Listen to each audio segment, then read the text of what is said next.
Good morning, y'all. Well, it is April 19th, Tuesday, and this is day 53, I guess. And I just got dropped back off on trail by my wife, and she is headed back to Asheville.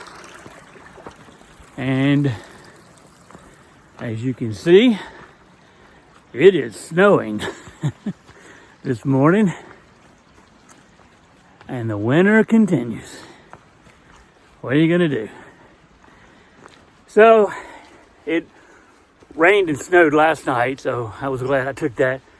It was supposed to be gone by this morning, but it's not. So, yeah, it's gonna walk in the snow, I guess. I have a short day. I'm just going 5 or 6 miles to the Weary Feet Hostel.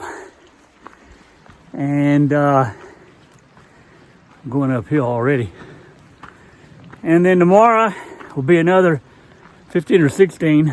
And then there's yet another hostel. So I get 2 nights of a bed. And then after that, I have to start piecing together where I'm going to be. But, had a great weekend. Easter weekend. Friends, my wife.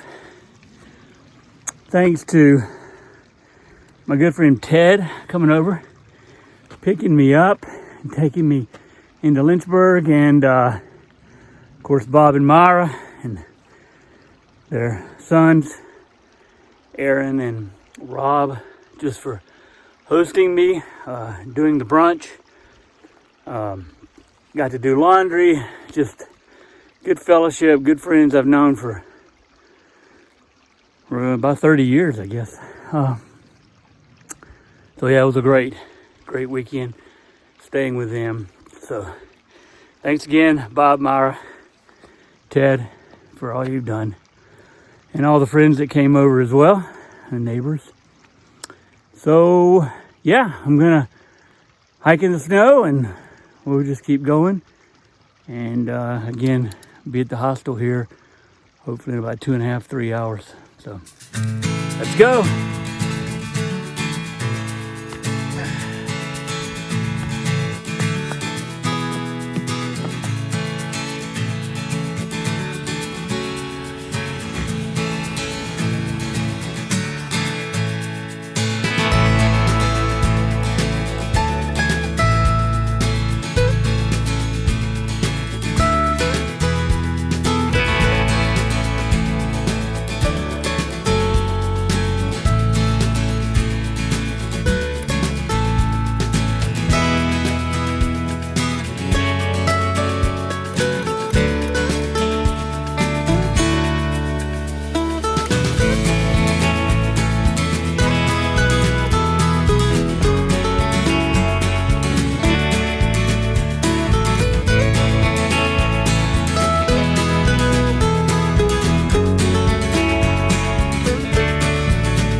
So as we're moving into Southwest Virginia, we're geologically coming into the Cumberland Plateau, which is really one of the prominent coal mining areas of the country. It goes from Southwest Virginia, extending westward into eastern Tennessee, eastern Kentucky, obviously into West Virginia as well. And a lot of these areas and a lot of these small towns out here were old coal mining towns. And basically they sprung up as the discovery of new coal veins or fields were discovered. The coal operators and the company owners needed to develop these communities to house their labor force and the families. And this also gave them a lot of control over the activities of the miners. Housing played a critical role in an exercise in social control at the turn of the century. A landless miner and his family would be homeless if he left his job or tended to buck the system. So he tended to be passive, yielding to the company dictates. One of the forbidden activities in these coal towns was the foundation of unions. The company controlled the housing, the shopping, the education, medical care, and basically everything. And so they didn't want any representation or any kind of power distributed among the workers. And most of these miners and their families stayed in debt by using the company store to purchase any goods that they might need, really for the rest of their life.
Hey y'all.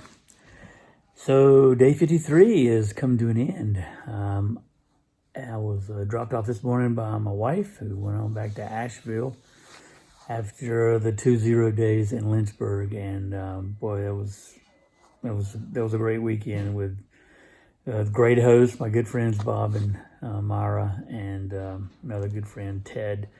So again, thanks y'all. But this morning, pretty chilly and snowy, and then got to the top of that first mountain and walked the ridge, which was continuing to snow, and the wind was really blowing hard, like 20 to 25. So wind chill made it pretty chilly up there.